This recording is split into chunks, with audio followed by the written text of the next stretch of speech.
Hello, class. So, this is lecture 2, and there's a lot of chemistry here. So, first, we're going to talk about atoms, and you should be able to recognize basic atomic structure. Now, the atom is the fundamental unit of matter. Everything is made out of atoms in the universe. Atoms make up molecules, and they make up everything we see here in the universe. There are 118 elements on the periodic table, and they're arranged in increasing proton number. So as you go to the right, the proton number increases, and as you go down, the proton number increases. Each element has unique chemical properties, but each group has similar chemical properties. Chemical reactions involve electrons forming bonds, breaking bonds, or gaining or losing electrons.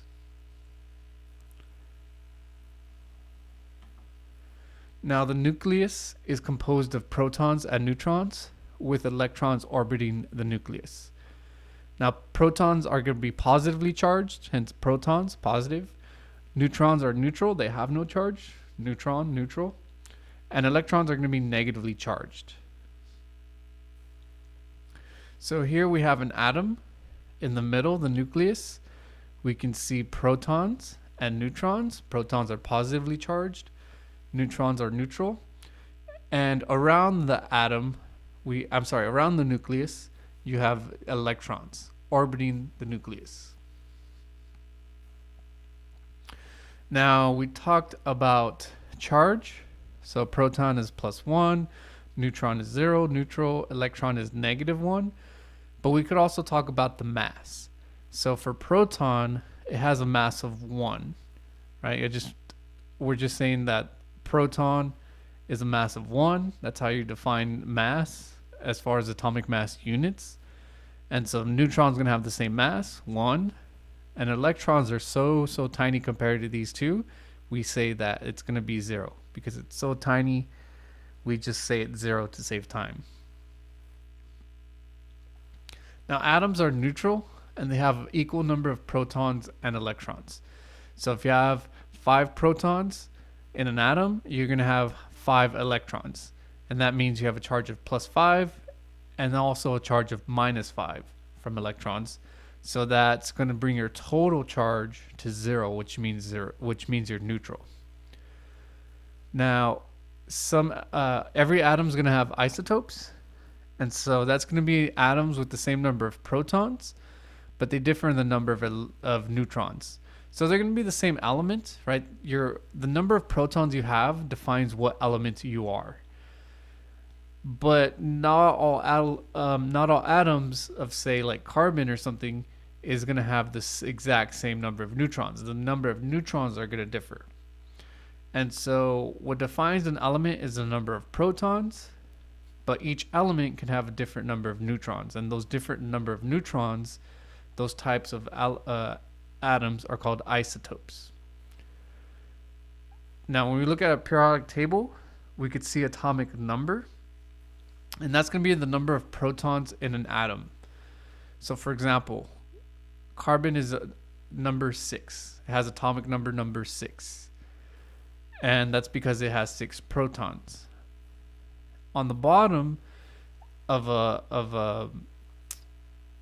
an element in the periodic table, you'll see atomic mass. And that's going to be the number of protons and neutrons in an atom.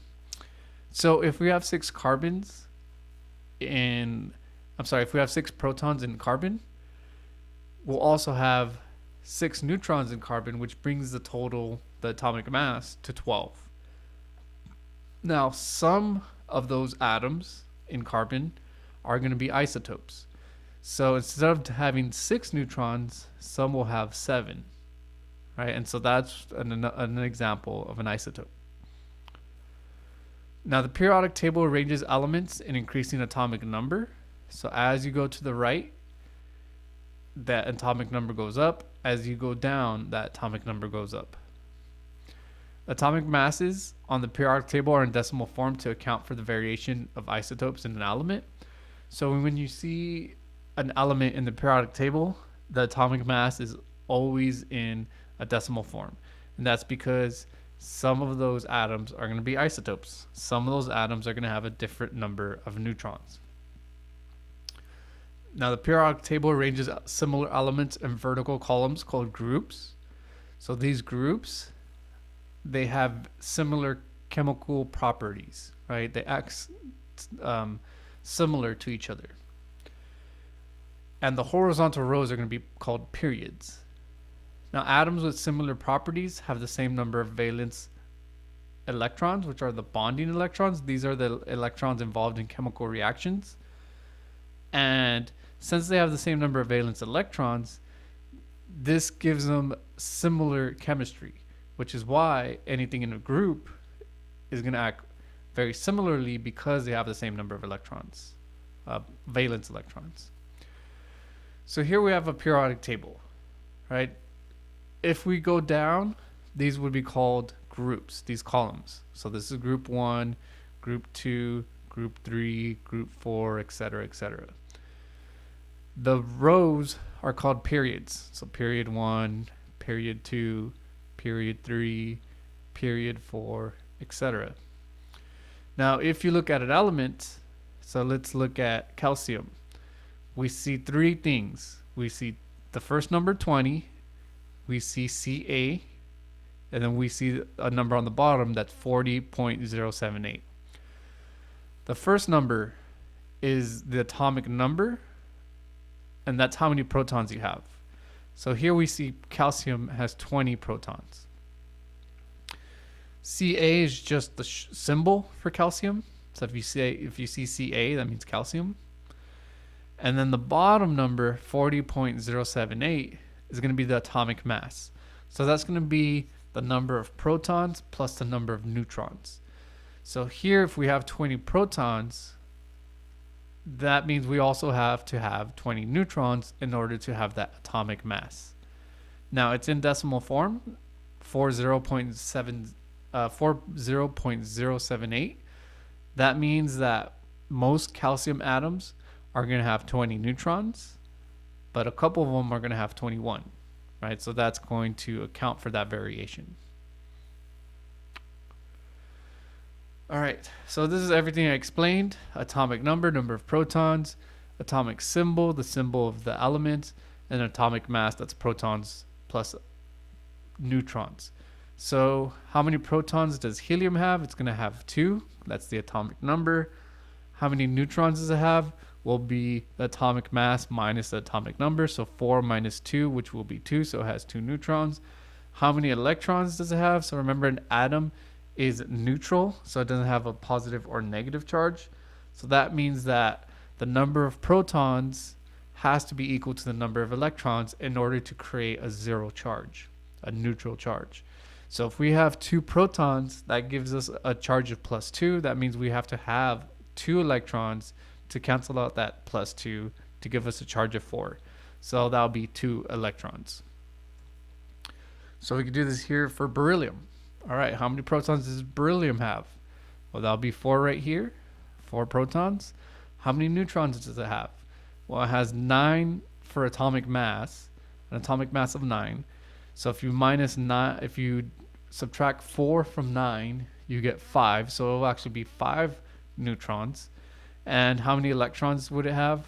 Well, again, this is neutral. So if we have 4 protons, we must have 4 electrons. Now, when we look at the periodic table, each period has a different number of orbitals. And an orbital is an area around the nucleus where an electron can be found. Period 1 has 1 orbital, S, which can hold a maximum of 2 electrons. And period 2 has 2 orbitals, S and P. Now, S orbital can hold 2 electrons, while the P orbitals can hold 6, for a total of 8 electrons. So this is an image from your TEAS book. And so it shows the orbitals and how many electrons they could hold. However, this image is incorrect. The D and the F value are incorrect. So here's actually a correct image. So orbital is the same thing as subshell. So in subshell or orbital S, we have 2 electrons, maximum number of electrons. For P, we have 6. For D, we have 10.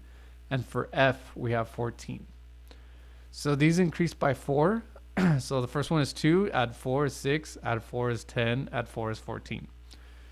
And the subshells or the orbitals are S, P, D, F. The way I remember it is SPDIF, right? SPDIF. And if you remember that S starts in 2, you just add 4 for every one you go up. S has 2, P has 6, D has 10, F has 14.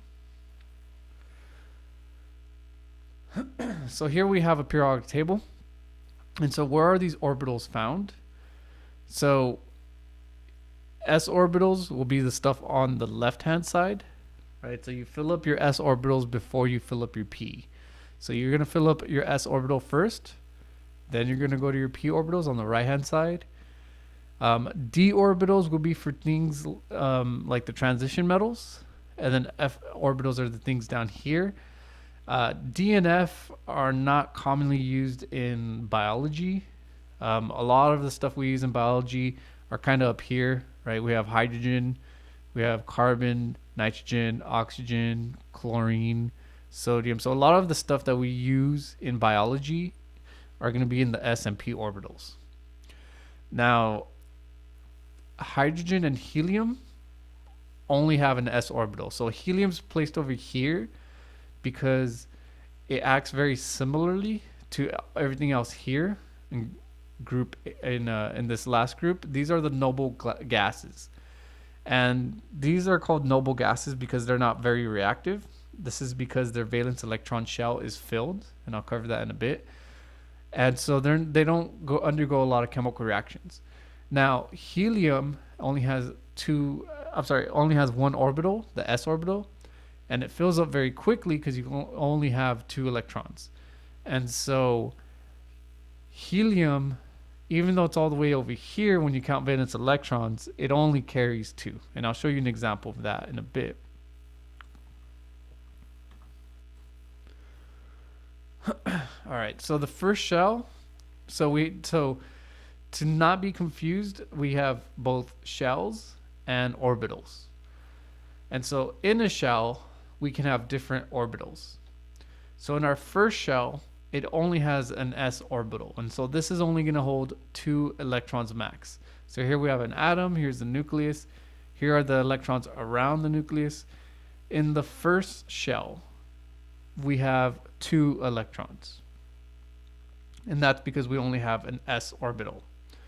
In the second shell, we have both S and P orbitals.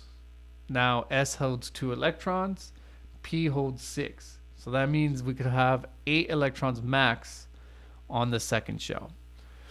Now, on the third shell, we could have S, P, and D orbitals, which makes it 18 electrons max. But this is more for transition metals. So if we go back here, right, stuff like this will have SPD orbitals.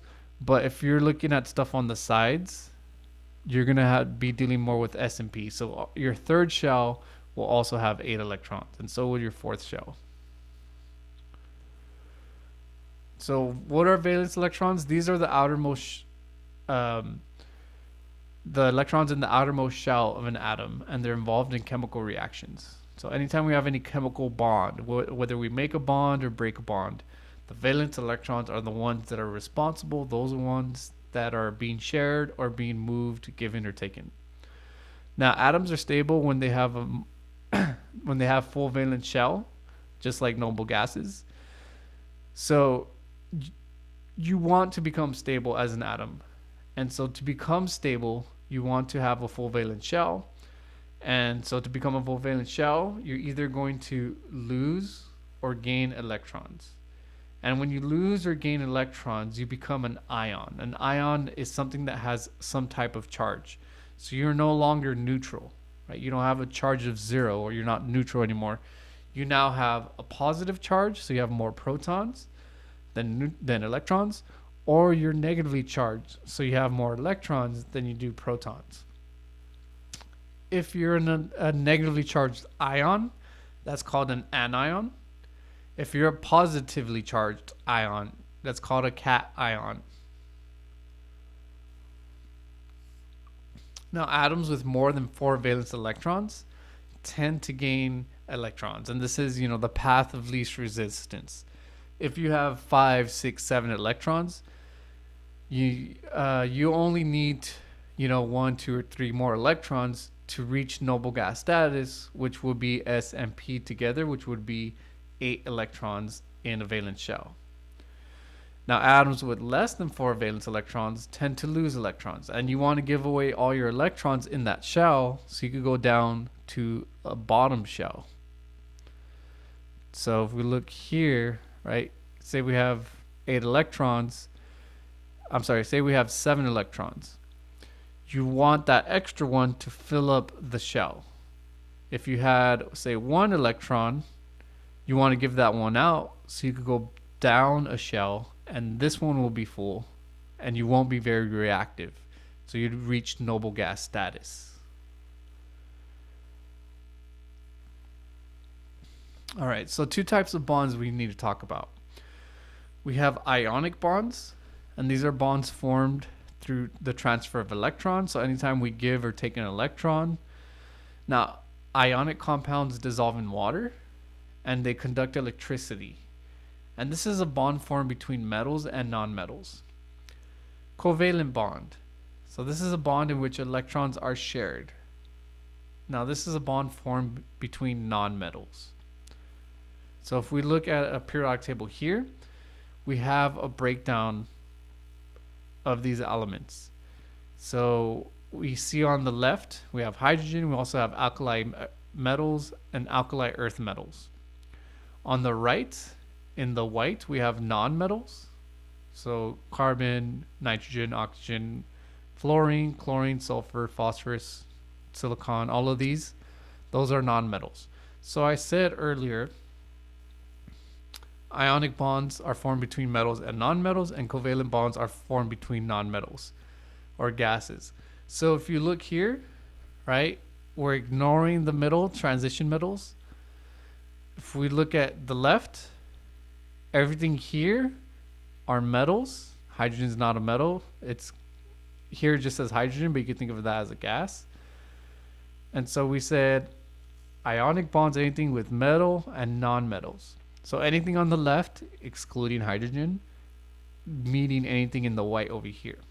All right, so classic example is sodium chloride. Here's sodium, that's an alkali metal. Chloride's over here, non-metal.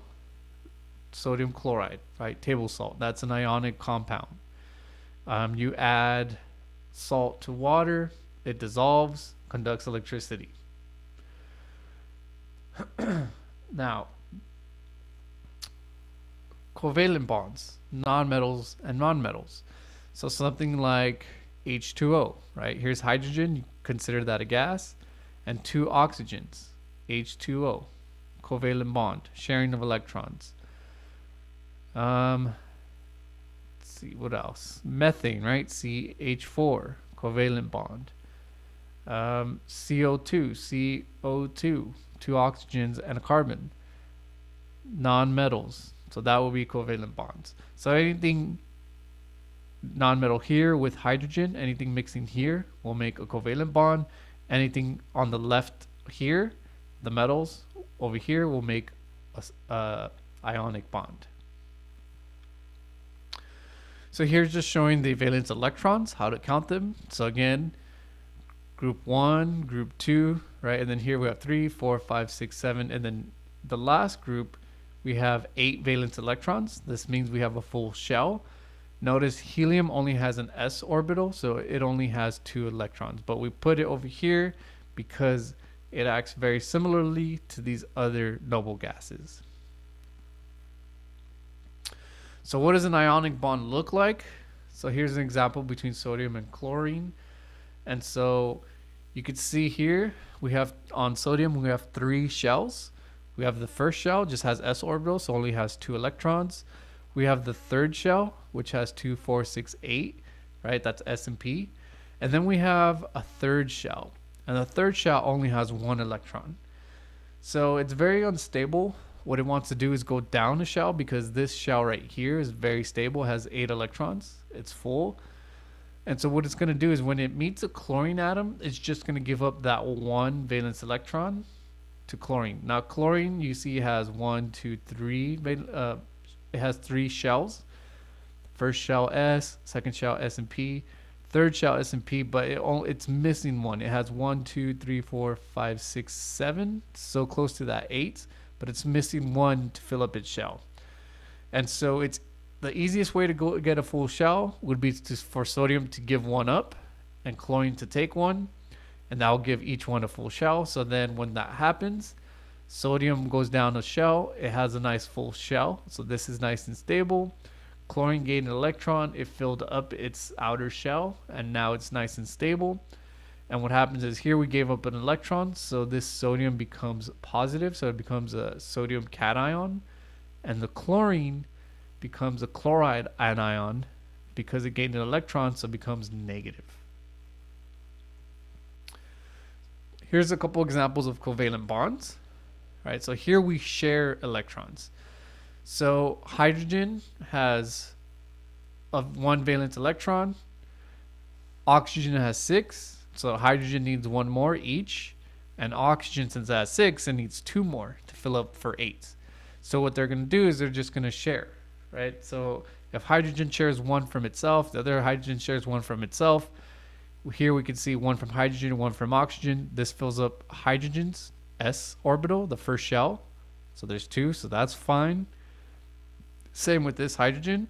Now sharing the electrons from the hydrogens, oxygen is also full because it has 6 to start with, and then it gets 2 that it shares from hydrogen. So that's an H2O, that's water. We can see something similar in ammonia. So nitrogen has 5 valence electrons. So if we go back, we see here nitrogen, right? 1, 2, 3, 4, 5. You could look at a regular periodic table. 1, 2, 3, 4, 5. Nitrogen has 5 electrons, valence electrons. So you see in the red, the nitrogen. So we need 3 more. So we're going to share 3 from hydrogen, and hydrogen just needs 1 each from nitrogen, and they're going to share it together. So 2 for hydrogen, 2 for hydrogen, 2 for hydrogen. And then nitrogen started with 5, and it gets 1, 2, 3 from hydrogen, making a total of 8. So everyone here has full valence shell. Everyone here is happy. All right. Now, you should also be able to explain characteristic properties of substances. And individual substances have unique physical and chemical properties. So what's a physical property? So this is an observable property of a substance that doesn't change the chemical makeup, and the material is still the same chemical. So whatever you do to it, it's still going to stay the same thing, right? So a couple examples is if you freeze or boil water, right? If you freeze water, if you boil it, you condense it into steam. If you boil it into steam, it's still going to be water. It's still H2O. It's still the same chemical. If you get a sugar cube and you cut it with a knife, it's still sugar, right? It's still the chemical sugar. If you melt iron, it's still the chemical iron. If you bend copper, it's still copper. So whatever you do to this, it's still the same material at the end of the day. That's a physical property. So a couple things we can measure in physical properties could be something like density. So this is the amount of mass per volume. So that's mass divided by volume. Melting point, at which temperature does this substance melt? Boiling point, at which temperature does this substance boil? Malleability, so this is the ability of metal to be shaped. So some metals have different malleabilities, so some are easier to bend or shape than others. Polarity, this is the electron distribution in a molecule. So when we talk about things like polar versus non-polar, so I'll talk about that in a few slides. And specific heat capacity. So this is the amount of energy needed to change 1 gram of substance by 1 degree Celsius. So a lot of different substances are going to have different heat capacities. And then we have conductivity. So this is the ability to transfer heat and electricity. So a lot of metals are very conductive, They could transfer both heat and electricity very well. So if you think about wires, right? A lot of wires are made out of copper. That's because it's transferring electricity into our household products that we need to power up, right? Our TVs, our computers, our lights, anything we use, it's going to be made of wires made out of metal, most of the time copper. And you could also see this in a hot day, right? Say there's a metal rail outside and some stairs, and it's a hot day and there's sun out. You notice that when you touch that metal rail, it burns you pretty quick, and that's because it's able to transfer heat very fast. So here's a couple other chemical properties. I'm sorry, physical properties, some examples. So on the left we have density, right? Some of these things are, you know, going down. If they're more dense, they go down to the bottom. If they're less dense, they go on top. Um, you know, some things have a certain unique smell. So what does it smell like? That will be a physical property. Well, what color is it? You know, what color is it giving off? What crystal shape does it form, right? And then just how much of it do you have? These are all different examples of physical properties as well. Now, when we talk about physical properties, we have two types of properties. We have intensive and extensive properties. And intensive properties do not depend on the amount of substance present. So, for example, when you boil water, right, the boiling point is not going to change on the substance, on how much water you have. So, the boiling point of water is 100 degrees Celsius at sea level. If you have a tiny little cup of water and you put that in a stove, it's still going to boil at 100 degrees Celsius. If you get an Olympic sized swimming pool and try to heat that up until it boils, it's still going to boil at 100 degrees Celsius. Now, the energy needed to boil those different amounts is going to be different, a lot different, but the boiling point is always going to be 100 degrees Celsius for water at sea level. And that's different from extensive properties, which do change depending on the amount of substance present. So, for example, mass and volume.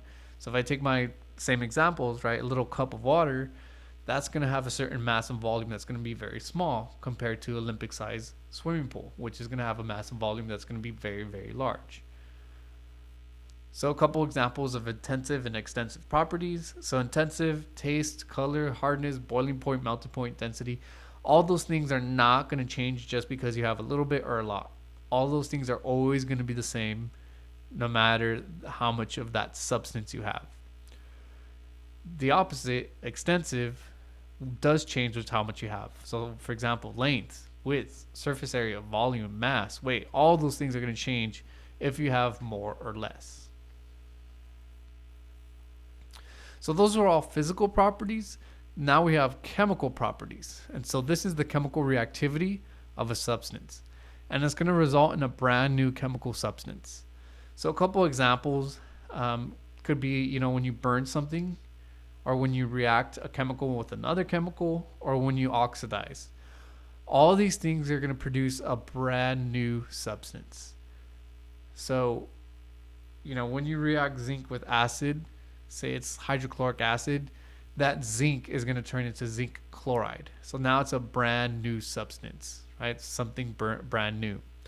Sulfur, when you burn sulfur in air, that's going to burn and it's going to react with air, and it's going to turn from sulfur to sulfur dioxide, right? So that's a brand new substance. Sulfur started as sulfur, now it's sulfur dioxide. Or when you have something that rusts, right? Here we have iron that's rusting. That's being oxidized. It's having oxygen added to it. And so that turns from iron to iron oxide. So that's a brand new substance, right? So anything that turns into a brand new substance is a chemical change.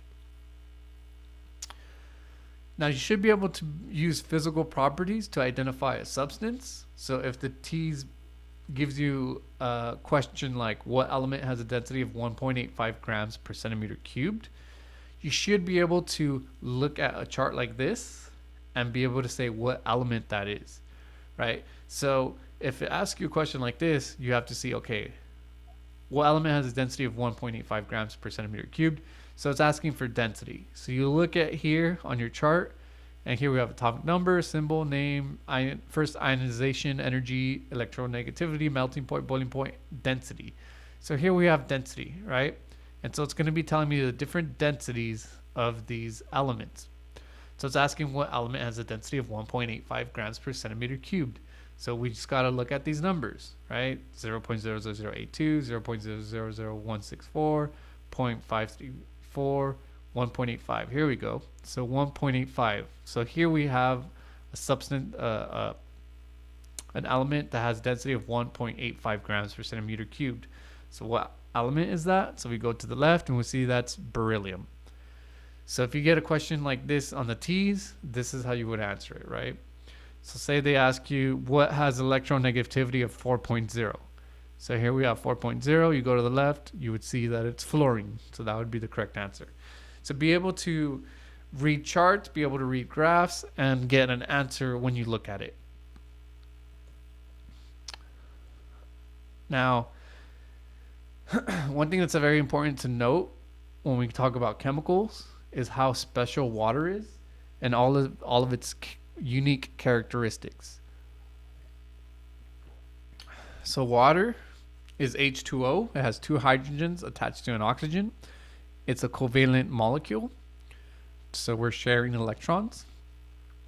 And it's polar. So that means that one side is positively charged. So the hydrogen ends, they have a positive charge to them. And the other side is negatively charged, the oxygen end. Now the total net charge is still 0. So what makes this polar is that oxygen is very electronegative. So that means that oxygen is hogging all these electrons. And we actually could see this if we go back. Electronegativity. If we go down here, the higher the number is, the more electrons it tends to hog. And so we see oxygen is pretty high because that's 3.4. The only thing higher is fluorine at 4.0. So what's going to happen here is that most of these electrons are going to be around oxygen.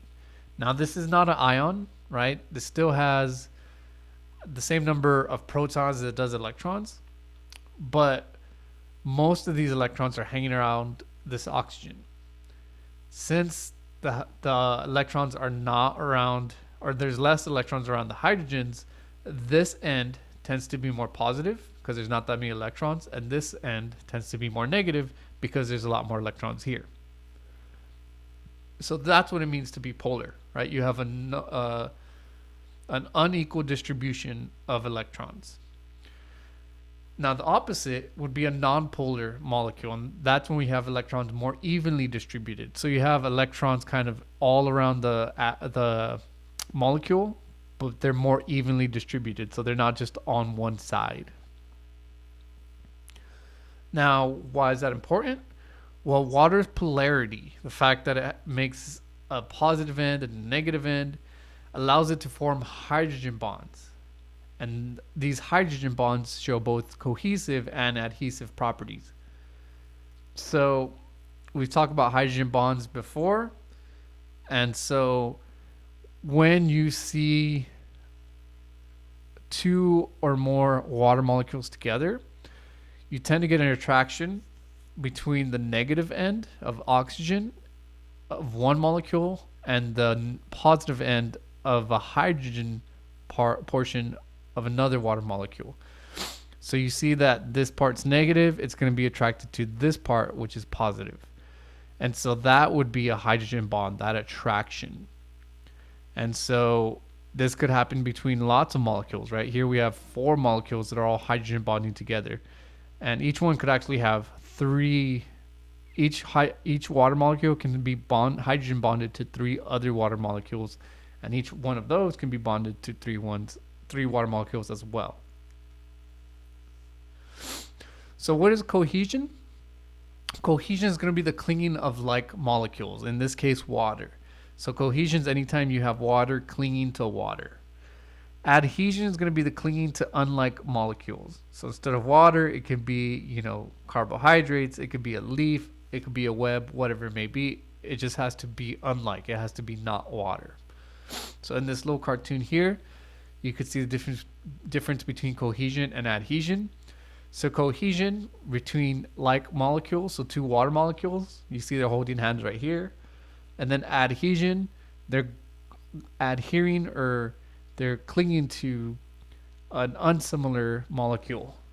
So here we could see some polar or charged object. Now, some examples of cohesion and adhesion would be water traveling through capillaries without energy and the surface tension of a body of water. So cohesion, right? Water attracting water. So you could see here, there's this little bug that's sitting on this water. Now, the reason that bug can do that is because those hydrogen bonds on that surface of water create something called surface tension. And surface tension is going to be all the water molecules on that surface of water creating a net like this. And so here we just have four water molecules, but you can imagine in that picture, there's probably, trillions or more water molecules bonded like this together. And when they're bonded like this together with the hydrogen bonds, they kind of create a net. And that surface tension is going to resist any small forces you place on this little net. And so this little bug can sit on here, and that surface tension is going to resist the bug from going through that water. Right? And that's going to be from all those hydrogen bonds from those trillions and trillions of water molecules together. All those trillions of hydrogen bonds. Now, again, hydrogen bonds are relatively weak. By themselves, they're very weak. Together, they're stronger. So it could hold up a bug, but if you put something bigger, like a penny or, if you try to step in that water, you'll just go through because now you broke that surface tension because it's not that strong. We could also see this in a capillary, and I'll explain that in the next slide. Here's an example of adhesion, right? The clinging of unlike molecules.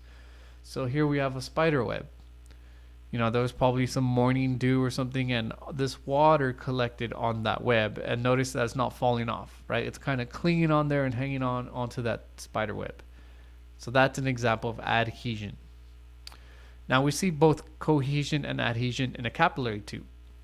So in a capillary tube, it's this very skinny tube that will just kind of suck up this water without any energy force that has to be put into it. So you don't have to suck it, you don't have to pipette or anything. You just put a little capillary through and it'll automatically suck up the water. Well, the reason it automatically does that is through cohesion and adhesion. So you get adhesion between the glass and the glass walls and the water, right? When you put a capillary tube in water, that water is going to be attracted to the walls of that glass, and it's going to be attracted. That's adhesion. But when it gets attracted to it, it's going to drag other water molecules with it and kind of create a chain reaction where it drags water molecules with it to the cell, to the capillary wall, and that's going to drag other ones to the higher portion of the wall, and that's going to drag more water up and drag more water up and drag more water to be attached to the side and drag more water up. So it's kind of this chain reaction where you get adhesion between water and the glass wall of the capillary pipette, and you get cohesion with the water in the middle and the water molecules that are touching the walls. Now, again, hydrogen bonds by themselves are pretty weak, but when you have a cup of water, right, you have trillions and trillions and trillions of hydrogen bonds, the energy altogether can be pretty strong. And so breaking all the hydrogen bonds in water is going to take a lot of energy, which is why water has a very high specific heat. So if you look here, specific on this chart, it's called specific heats of common materials. The first one is liquid water and has 4.18 joules per gram per degree Celsius for its specific heat.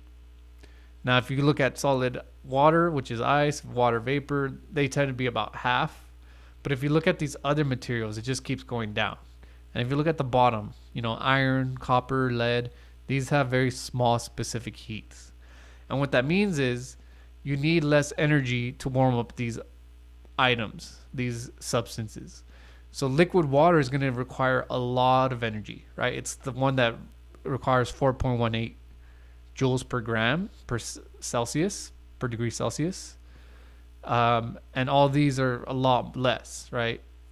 And in our everyday life, we can kind of see that.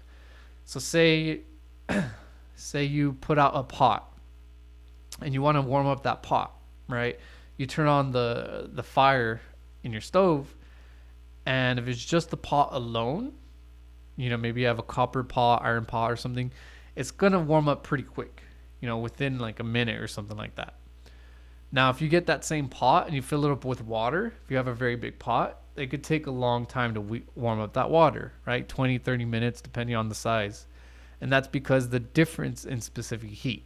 So water has a high specific heat. And this is actually, why we sweat. We take advantage of water's high specific heat to cool our body down. And so you can see this person right here is sweating.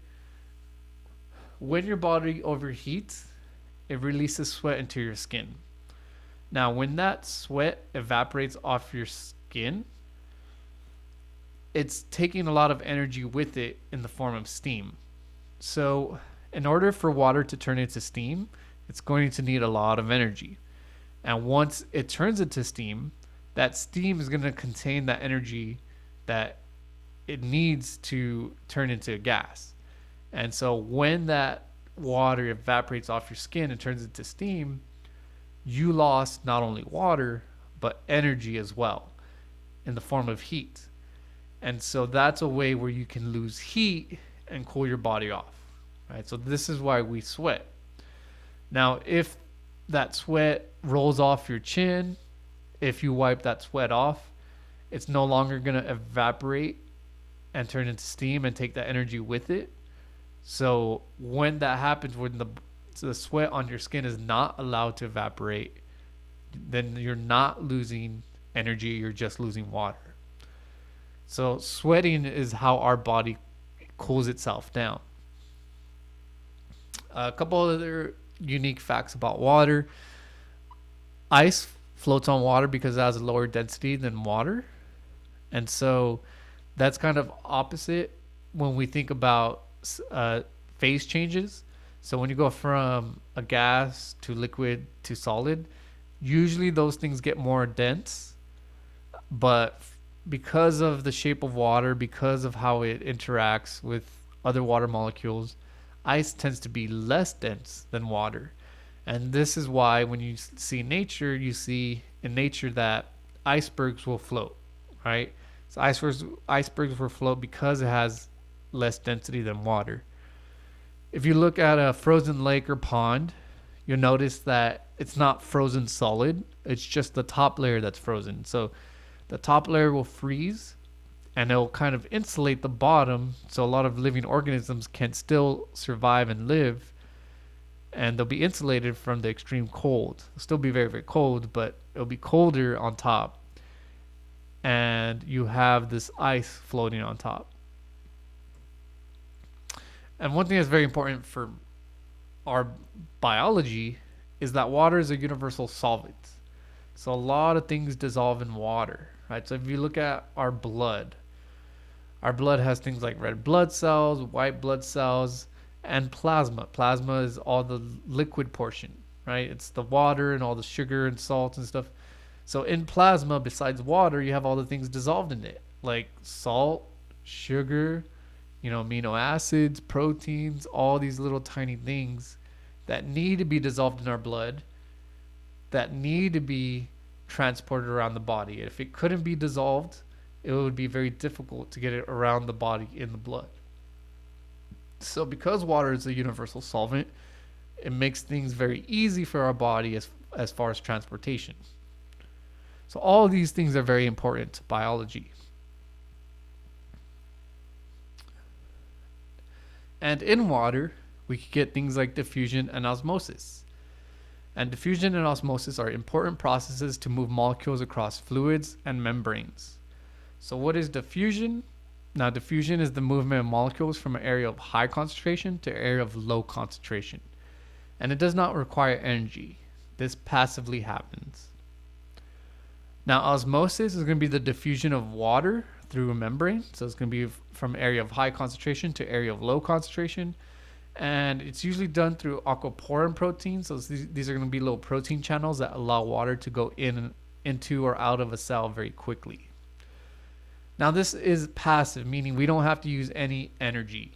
But if we want to move molecules the opposite way, from low concentration to high concentration, we are then going to require energy, and that's called active transport. So some examples of diffusion. So if you spray some perfume in a room, if you fart in a room, you're going to have a high concentration initially where that process took place, but it's going to start spreading and going across the room. You can also see this if you drop, like a dye into a cup of water. Initially, most of that dye is in one place, but you're going to start getting some movement, and those molecules are going to move around, and it's going to start spreading until it reaches equilibrium, which is where everything is, similarly stretched out at a same concentration. Here we have some examples of osmosis, the diffusion of water. So in this picture right here, we have a high concentration of water on the left. On the right, we have a lower concentration of water. We have other things like more salt or sugar dissolved in there, which means we have less water. So water is going to move from an area of high concentration to low concentration. So the water on the left side is going to move to the right side. And we can see this in red blood cells. In an isotonic solution, the water concentration is similar outside as it is inside. So you have the same amount of water going in as you do out. So it's at equilibrium. In a hypotonic solution, the water concentration is higher outside. And so it's going to move from an area of high concentration outside to inside the cell, which is lower concentration. Now the red blood cell can't control this. It relies on our bodies to control the environment. So when you put this, on a slide, and you could see if you put it in distilled water, you're going to create a hypotonic solution. You could see that the water is going to go into the cell until the cell ruptures. In a hypertonic solution, right, there's more water inside the cell than there is outside. And so the water is going to go down its concentration gradient. It's going to go from inside the cell to outside the cell. And usually that hypertonic solution, you could have something that's very sugary, very salty, anything with a lot of dissolved stuff on there. And if you dissolve these things into the water, you're going to have less water. You're going to have less concentration of water. So the water is going to move from outside the cell to out, from inside the cell to outside. All right. So a couple changes in state of matter. So make sure you guys know changes in states of matter or phase changes. Now the TEAS manual tells you that there's 4 states of matter. So we have solid, liquid, and gas, and also plasma. But the TEAS says you don't really need to know about plasma. Make sure you know about solid, liquid, and gas. Now, molecules above absolute zero, which is 0 degrees Kelvin or minus 273 degrees Celsius, are in constant motion. They're constantly moving as long as they're above absolute zero. Now, if you add energy in the form of heat, that's going to increase the vibration and the motion of molecules. As you increase the energy input, as you add more heat, intermolecular forces are broken. And these molecules will continue to move away from each other and change states. So that's what it means at a molecular level to change states or to change phases. Is you're basically having these molecules that gain energy and increase in vibration and motion. And eventually they move apart from each other as they get more and more energy. So what does that look like? It looks like something like this. So I find this diagram to be very useful in discussing phases. So if you look at the left, this is a solid, right? And so you see a bunch of things clumped up together, and they might be vibrating. So maybe a little of these atoms are, vibrating, or these molecules might be vibrating in place, right? But they're not really moving. They're just kind of vibrating. If you add energy, if you add heat, eventually they're going to break apart. And so not only are they going to vibrate, they're going to move left, right, up, down, whatever. And that's going to be a liquid. If you keep adding energy and keep adding energy, these molecules can move further apart, faster and faster, until it turns into a gas where these things are spread further apart and they're moving a lot faster. So that's what it looks like at the molecular level. So what is a solid? So this is going to be a state of matter that retains its shape and density when not contained. It has vibrational motion. So you see it right here, right? Packed together. Maybe it vibrates, but it's not really moving left to right, up and down. Liquid, a state of matter that has a definite volume but not shape. It has both vibrational and translational motion. So here's a liquid, right? So not only is it vibrating, but now it's moving all across the container, moving everywhere. And then we have a gas, a state of matter that doesn't have a definite shape or volume, and it's highly compressible, and molecules move rapidly and are spread apart. So that's the difference between solid, liquid, and gas, and that's what they look like at a molecular level. And this diagram is very useful because we can talk about things besides heat that can change the phase of a substance. Now, the phase or state of a substance is going to depend on temperature, which we know that, right? We can heat up water to boil it. We could cool it down to melt it, to freeze it. But it also depends on pressure. And this is a little more tricky because we have, we can change the temperature very easily. We have air conditioners, we have heaters. We could go to the mountains where it's very cold. You could go to the desert where it's very hot. So we understand temperature pretty well. We live it. We live through it, through lots of different temperatures, extremes. But we pretty much constantly live under a constant pressure. Now that pressure does change a little bit when we go up into the mountains, or if you were to scuba dive and you go deep in the water, that pressure is different. But in a lot of our everyday lives, we don't see a difference in pressure. But it's important to know that both temperature and pressure can change the the state of a substance or phase. And how does it influence it? So if you increase temperature, that could cause particles to move further apart. Now, increasing pressure can cause particles to stick together. So therefore, pressure and temperature have inverse or opposite effects on the phase of a substance. And so if you look at this chart again, right, anything that causes those particles to stick together is going to make it go to the left and go from gas, liquid to solid. Anything that's going to make those particles break apart is going to go to the right, and it's going to make it go from solid, liquid to gas. So if we increase the temperature, we know that we can make a solid into a liquid into a gas. And we see that all the time with water, anything frozen. We understand that in our everyday life. But pressure is going to have the opposite effect that temperature does. So for example, if we increase temperature, right, we go to the right. If we decrease pressure, we also go to the right. And again, if you're looking at these molecules, this makes sense because here we have a pressure on this solid. We have pressure bearing down on all angles. If you reduce some of that pressure, these molecules now can move more easily and they could become a liquid. If you keep removing that pressure, we can then turn that liquid into gas, right? And if you increase pressure, you go to the left, right? If you have all these molecules that are spread far apart, if you increase the pressure, they're going to become closer together. So that makes it a liquid. And if you put even more pressure, that can make it into a solid.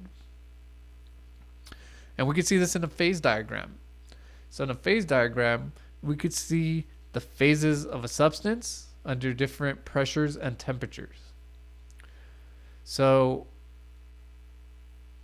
in our life, right, we're about, give or take, 1 atmosphere of pressure. So I'll say that's about right here, right? This line right here. So this pressure is pretty constant. unless you go very, very high in the mountains and go very, very low in the ocean, this pressure is pretty constant. Now, we know that if something's very, very cold, it freezes. We know if we warm it up, it turns into a liquid. And we know if we warm it up, it turns into a gas. And that's at that pressure. But if we drop the pressure low enough, right, we could just only have something that exists as a solid and then something that goes into a gas. And it will have no liquid phase, right? And then we could look at different temperatures. So if we have something at a constant temperature, but we change the pressure, so here's a constant temperature, at this pressure, it's a gas. But if we change the pressure and increase the pressure all the way up here, that gas becomes a liquid, right? If it's at a lower temperature, here this can be a gas. If we increase the pressure, that gas can eventually turn into a solid. So that's what a phase diagram shows, the different phases of a substance under certain pressures and temperatures. Now we have two important points here. We have the triple point, that's the temperature and pressure at which solid, liquid, and gas coexist. And we have the critical point, the temperature and pressure at which a liquid and gas have the same density. Now both liquid and gas coexist above this point. So this is the triple point right here. So this is where solid, liquid, and gas coexist together. And critical point where liquid, gas coexist together and they have the same density.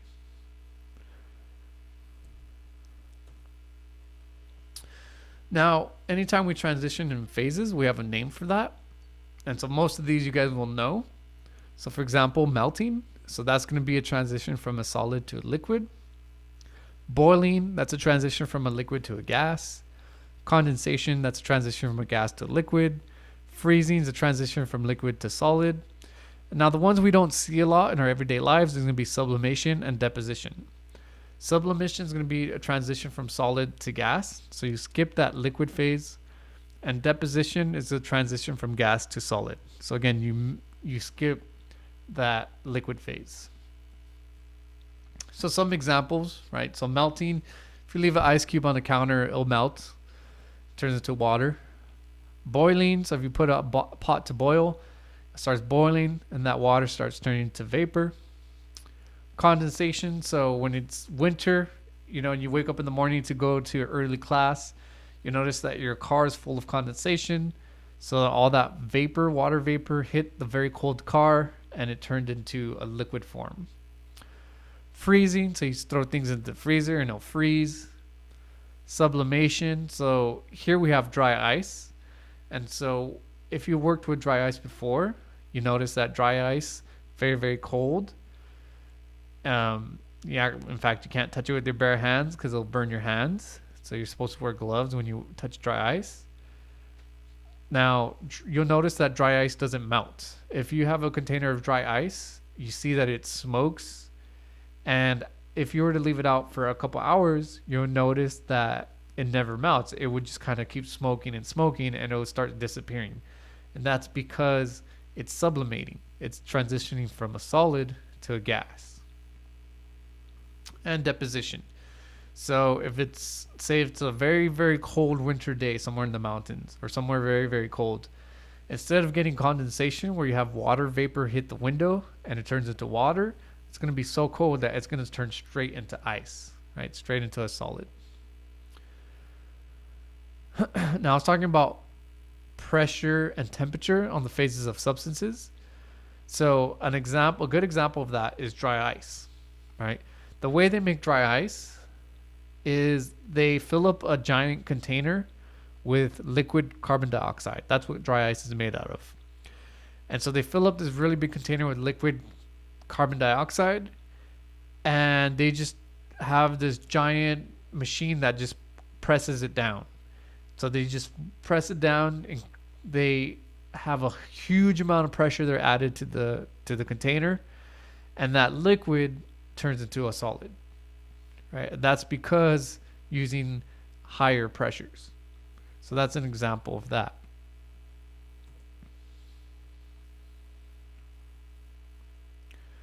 All right. Now you guys should be able to also describe chemical reactions. Chemical reactions and bonds occur when two or more atoms have electrons that interact. And chemical reactions are represented by chemical equations. A chemical reaction chemical reaction or equation is going to have reactants on the left side, arrow showing the direction of the reaction, usually to the right, but not always, and then the products, which are usually on the right side. Now, chemical equations must be balanced, and the same number of atoms must exist on both sides. So here we have an example. This is C6H12O6 plus 6O2, and this reaction is going to the right, and that goes to 6CO2 plus 6H2O. C6H12O6, that's glucose, right? So here we're burning glucose, and we make carbon dioxide and water. And this is balanced, right? So this chemical equation has reactants. So these are the reactants on the left. The arrow showing the direction of the reaction. So this reaction is going to the right. And the products are here, carbon dioxide and water. And this chemical equation is balanced. Here we have 6 carbons, right? We also have 6 carbons here. We have 12 hydrogens here. Here we have 6 water molecules, but each water molecule has two hydrogens. So that means we have a total of 12 hydrogens. So that's balanced. Here we have 6 oxygen plus another 12 oxygen here, right? 6 O2 molecules. Each O2 has 2 oxygen, so there's 6 of them, so that's 12. 12 plus 6, so that's 18. Here we have 12 oxygen, and here we have 6, so that's also 18. So everything here is balanced. The same number of carbons, hydrogens, and oxygens on one side is the same number as is on the right side. Now be aware there are 5 basic chemical reactions.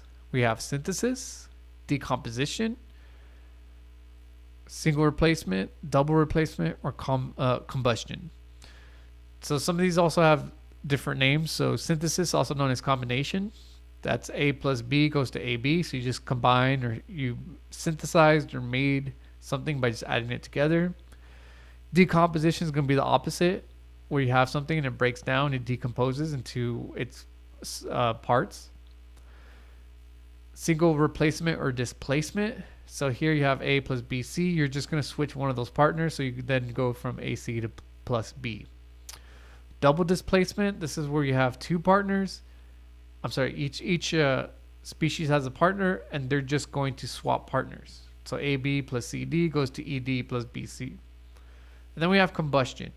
This is when you have some carbohydrate, CXHY. Doesn't have to be a carbohydrate, but anything with C or H. Plus O2 goes to CO2 plus H2O. So our other example here, this is a combustion reaction. And this is actually cellular respiration, right? This is glucose. You breathe in, break it down with oxygen, interacts, and you get 6CO2 plus 6H2O plus ATP, right? And you use that ATP to drive reactions in your body. Now, the reaction rates can be changed by some conditions. So how fast a reaction goes can be changed by a couple things.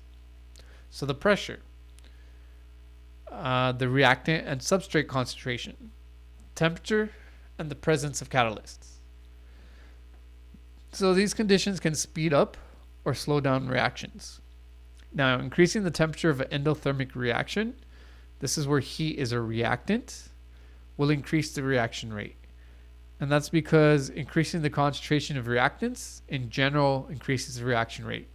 The reactants can react with each other, and then they could make products faster just because there's more reactants.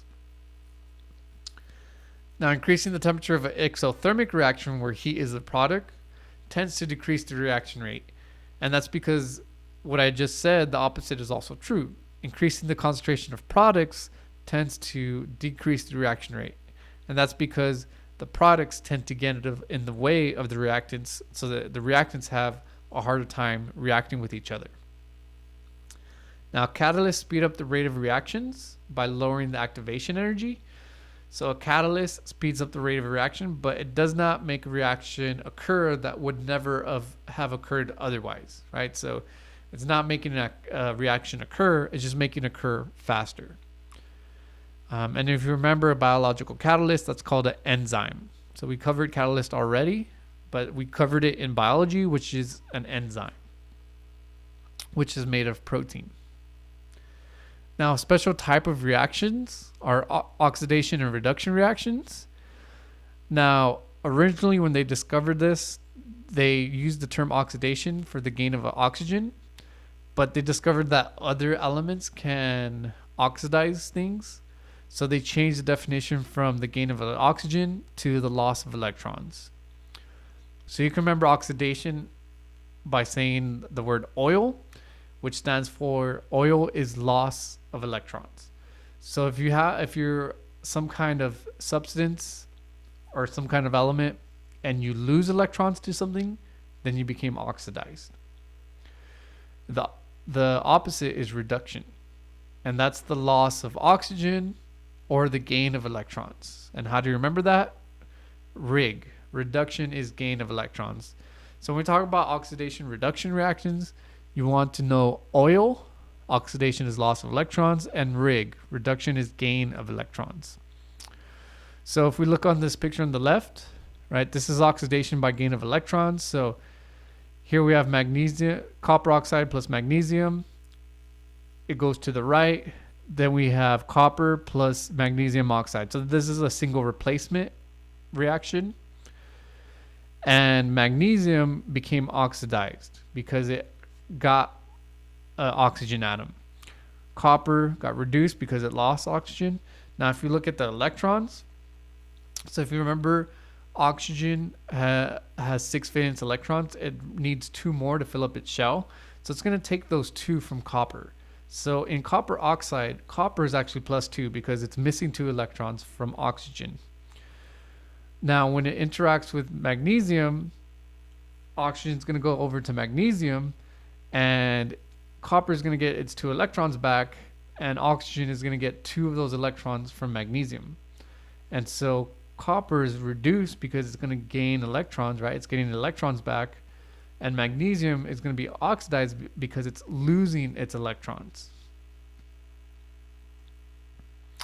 Now, the charge of an element can be deduced from the compound it's bonded to. So, for example, copper oxide, CuO, oxygen needs 2 valence electrons to fill its electron shell. So, therefore, copper is going to have a charge of 2 plus in copper oxide because that oxygen is going to take those 2 electrons from copper. So, you can deduce the compound based on how many valence electrons it's going to need, and it's going to take that from the metal it's bonded to. So again, here's our valence electron chart. So remember this, 1, 2, 3, 4, 5, 6, 7, 8. Now, if we look at FeCl3, what's the charge of iron in FeCl3? So if we go back, here's chlorine, that's group 7. Valence electrons. So that means it's going to have 1, 2, 3, 4, 5, 6, 7 valence electrons. So each chlorine is going to need 1 valence electron to fill up its shell. Now the thing is, we have 3 chlorines here. So that means each chlorine is going to take 1 electron. And there's 3 of them. So that means they're going to take 3 electrons from iron, which is going to give iron a charge of +3. It's going to be iron 3 chloride. So here's another example. We have 2 aluminum plus, and so anytime you see S in parentheses, that means solid. Here we have parentheses L, that means liquid. So 2 aluminum solid plus Fe2O3 solid reacts and becomes Al2O3 solid plus 2 Fe liquid. Now, which metal is oxidized and which metal is reduced when this reaction takes place? So if you see here, right, oxygen is the one that's going to take away electrons.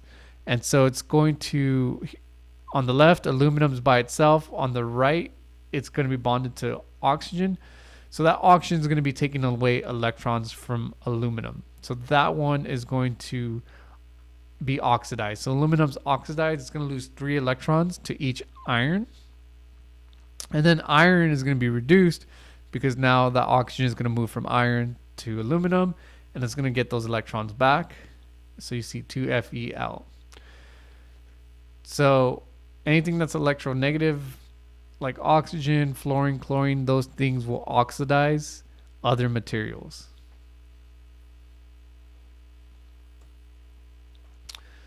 And And then just a couple things, right? Oxidation, losing electrons. When you become oxidized, you become more positive because you lost electrons. And if you become oxidized, you're also a reducing agent because you reduce something else. Reduction, gaining electrons. That means you become reduced. You become more negative because you have more electrons. And if you become reduced, you oxidize something else. So you are an oxidizing agent. So these are parity reactions. So oxidation, reduction. If one happens to one species, the opposite is going to happen to another species. So when one thing becomes oxidized, the other thing is going to be reduced. All right. Another reaction, acid bases and pH. Now, acids and bases have unique interactions. When we talk about water molecules in a liquid solution, H2O, it can be split into H plus and OH minus ions. Now, acids are going to have a higher H plus concentration and donate H plus ions, or accept OH minus ions and have a pH less than 7. Bases are going to have a higher OH minus concentration, donate OH minus ions, or accept H plus ions and have a pH greater than 7. Now, acids and bases react with each other to produce a salt and water. And when an equal amount of acid and base are mixed, the pH becomes neutral at pH 7. So an example of this is the reaction between hydrochloric acid and sodium hydroxide. So this is hydrochloric acid. This is sodium hydroxide. So these are the reactants on the left. There's the products on the right. The reaction goes to the right. When these react, you're going to have hydrogen react with OH portion to make H2O, which is water.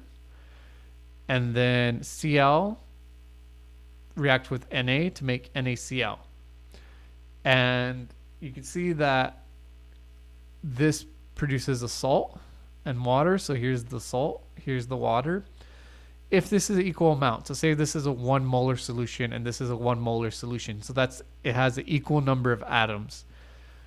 That means that this is going to create 1 mole of water and 1 mole of sodium chloride.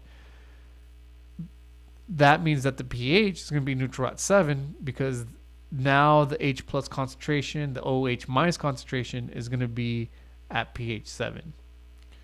So when you add an equal amount of acid and base together, the pH becomes neutral at 7, and you end up producing a salt and water. Be familiar with the pH scale. So anything at 7 is neutral. Anything above 7 is alkaline or basic. And anything below 7 is acidic. And just be aware of a couple things on the pH scale. So for example, distilled water, purified water, that's pH 7. Acid rain, these tend to be a little more acidic. Soda's very acidic. Lemon juice, very acidic too. And then battery acid, pH 0, so that's something very, very acidic. If we go up, blood 7.4, so it's almost neutral but slightly alkaline. Seawater 8.1, baking soda 9, ammonia, bleach, liquid dreamer, these things are very, very alkaline, very basic. So just have a general idea of the pH scale, know what's acidic, what's basic, know that things at 7 are neutral, below 7 is acidic, above 7 is alkaline. Know a couple chemistry terms. So element, this is a pure substance that can be broken down into a simpler substance. Molecule, 2 or more atoms bonded together. Compound, this is a substance made of 2 or more elements. Organic molecule, a molecule found in living organisms that contain carbon. So make sure you know these chemistry terms, and make sure you know the following. Know the following salts. So NaCl, that's sodium chloride. KCl, potassium chloride. NaBr, sodium bromide. Know the covalent molecule oxygen, O2. And the covalent compounds H2O, water. And CO2, carbon dioxide. And know these organic molecules. C6H12O6, that's glucose. There's glucose ring here. and C2H6O, and that will be ethanol. C2O and then H6. So that is drinking alcohol, ethanol. So that's the stuff in beer, liquor, any mixed drinks. Not to be confused with rubbing alcohol, isopropanol. Isopropanol, rubbing alcohol. If you drink it, it's very poisonous, so it will kill you or make you blind. So don't drink that. And that's the end of this lecture. If you have any other questions about chemistry, about anything I covered in this PowerPoint, please email me. If you need anything else, just let me know. You can send me a message on Canvas or you could email me. And next week we'll take a quiz and start covering some anatomy and physiology. Have a good one.